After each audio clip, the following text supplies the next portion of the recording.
Assalamualaikum warahmatullahi wabarakatuh. Pada presentasi kali ini, kami akan membahas perbandingan antara 4 metode pengembangan perangkat lunak, yaitu Scrum, Agile, RID, dan Waterfall. Berdasarkan 3 jurnal yang telah kami pilih, yaitu penggunaan metode Scrum dalam pengembangan perangkat lunak, literatur review. Lalu ada juga analisis risiko pada pengembangan perangkat lunak menggunakan metode Agile dan RAD, yaitu Rapid Application Development. Ada juga peran Waterfall sebagai metode pengembangan perangkat lunak pada sistem informasi pendataan pajak bumi dan bangunan. Dengan anggota, saya Muhammad Faiz Zaki dengan 3 digit NIM akhir 450, Ilham Antoni Kawijaya dengan 3 digit NIM terakhir 452, dan Refli Revaliano dengan 3 digit NIM terakhir 470. Oke, next. Nah, untuk slide kali ini akan dibacakan oleh teman saya, yaitu Refli Revaliano. Waktu dan tepat, saya persilakan. Baik, terima kasih Mas Fajar. Pada saat ini saya akan membahas tentang memahami kerangka kerja pengembangan perangkat lunak. Scrum kerangka kerja interaktif dan interkremental membagi pekerjaan menjadi sprint kecil, fleksibel dan mudah diadaptasi. Agile development, pendekatan yang menekankan kolaborasi,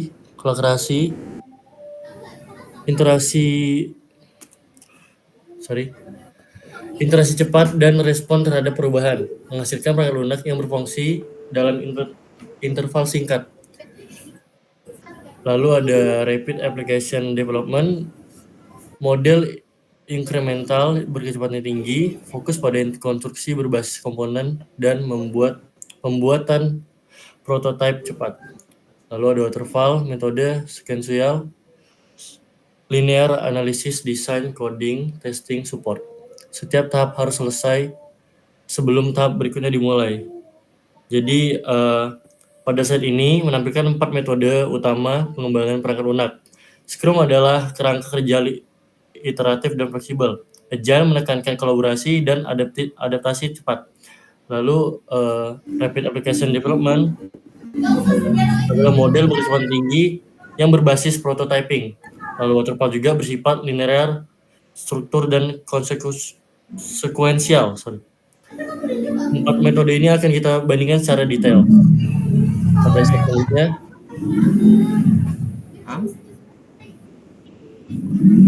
lalu di sini ada Scrum, iterasi dan kolaborasi cepat. Jadi Scrum merupakan definisinya kerangka kerja iteratif untuk mengembangkan produk secara cepat melalui sprint.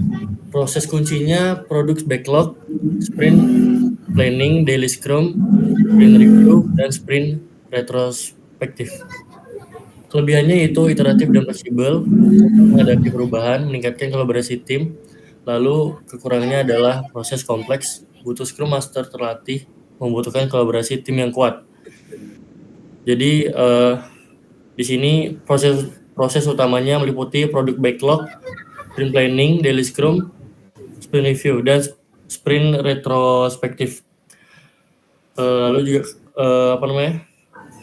Scrum memerlukan Scrum Master yang berpengalaman dan koordinasi tim yang solid. Selain itu, implementasi Scrum bisa menjadi kompleks pada tim yang kurang disiplin. Selanjutnya akan dijelaskan oleh teman saya, yaitu Ilham Antonika. Tes. Ada. Nah, slide selanjutnya ini membahas tentang Agile. Definisi dan proses Agile itu responsif terhadap perubahan dan keterlibatan pengguna. Nah, Agile adalah pendekatan pengembangan perangkat lunak yang menekankan iterasi pendek, kolaborasi erat, dan respons cepat terhadap perubahan siklusnya meliputi requirement, design, develop, test, deploy, dan review yang dilakukan secara berulang untuk menghasilkan versi produk yang terus berkembang. Kelebihan Agile ini kemampuan merilis produk lebih cepat, lebih responsif terhadap perubahan, dan keterlibatan pengguna yang tinggi. Kekurangannya sulit diterapkan pada proyek sangat besar, rencana jangka panjang dan kurang matang, dan intensitas interaksi pelanggan bisa menimbulkan tekanan pada tim. Nah, selanjutnya ada RAD. Nah, di sini ada definisi, proses kunci, kelebihan, dan juga kekurangan. RAD atau yang bisa disebut Rapid Application Development itu fokus pada pengembangan cepat melalui prototype. Prosesnya dimulai dari requirement planning, user design, construction, hingga cutover. Keunggulan RAD adalah sangat cepat, mudah menyesuaikan perubahan, dan meminimalkan kesalahan lewat prototyping. Namun RAD tidak cocok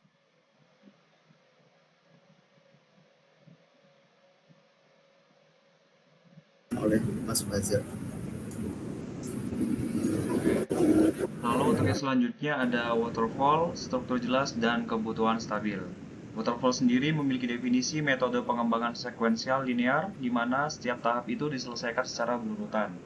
Dia memiliki proses kunci, analisis, desain, coding, testing, support, atau maintenance. Lalu untuk kelebihannya, struktur jelas dan mudah dipahami, cocok untuk proyek dengan kebutuhan stabil, dan juga dokumentasi yang sangat lengkap. Untuk kekurangannya, tidak cocok untuk kebutuhan yang berubah, tidak ada iterasi atau feedback cepat, dan juga perubahan membutuhkan biaya yang besar. Jadi, metode waterfall ini tuh bersifat linear dan sekuensial, kan? Lalu dia tuh juga dimulai dari analisis, desain, coding, testing, hingga maintenance. Setiap tahap itu harus selesai sebelum melanjutkan ke tahap yang berikutnya. Waterfall sendiri ini tuh dipilih buat proyek dengan kebutuhan yang stabil dan dokumentasi formal yang kuat. Oke, next. Lalu di sini ada analisis komparatif untuk kita tuh bisa memilih metode yang tepat. Untuk aspek pendekatan, Scrum itu iteratif dan incremental, Agile itu iteratif, RAD itu incremental cepat, dan Waterfall itu linear dan sekuensial.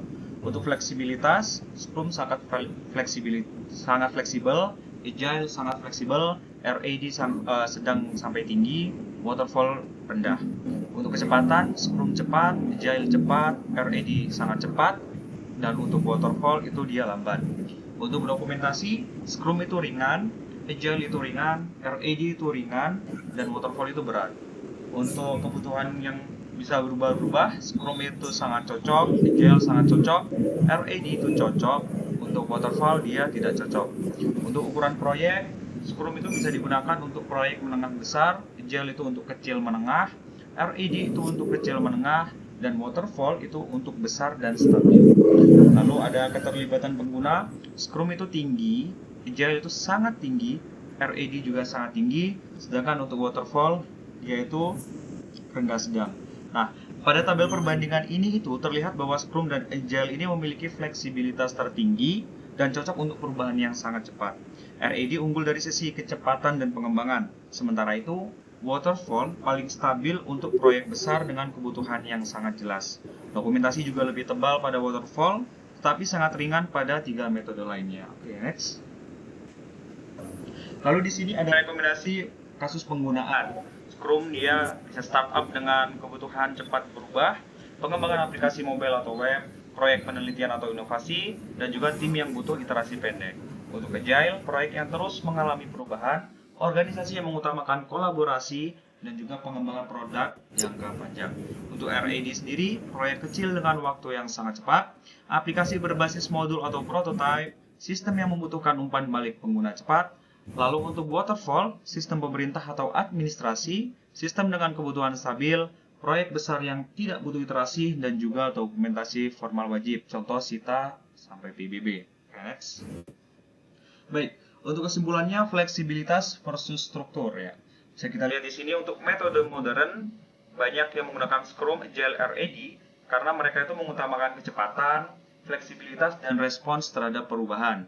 Ideal untuk lingkungan yang dinamis dan kebutuhan yang tidak pasti. Untuk metode tradisional, kita bagus memakai Waterfall karena memberikan struktur dan kontrol yang kuat. Paling cocok untuk proyek dengan kebutuhan yang sudah pasti dan stabil, serta dokumentasi formal wajib. Lalu, untuk pilihan terbaiknya dari semua itu, pemilihan metode harus didasarkan pada sifat proyek, yaitu ukuran, kompleksitas, dan juga stabilitas kebutuhan, dan juga budaya tim. Tidak ada satu metode pun yang cocok untuk semua kasus. Kesimpulannya, metode modern seperti Scrum, Agile, dan RAD lebih cocok untuk proyek dinamis, sedangkan Waterfall ideal untuk proyek yang jelas, stabil, dan membutuhkan dokumentasi lengkap. Oke, jadi itulah yang bisa kami sampaikan pada presentasi kali ini. Kurang lebihnya kami mohon maaf. Kami pamit undur diri. Wassalamualaikum warahmatullahi wabarakatuh.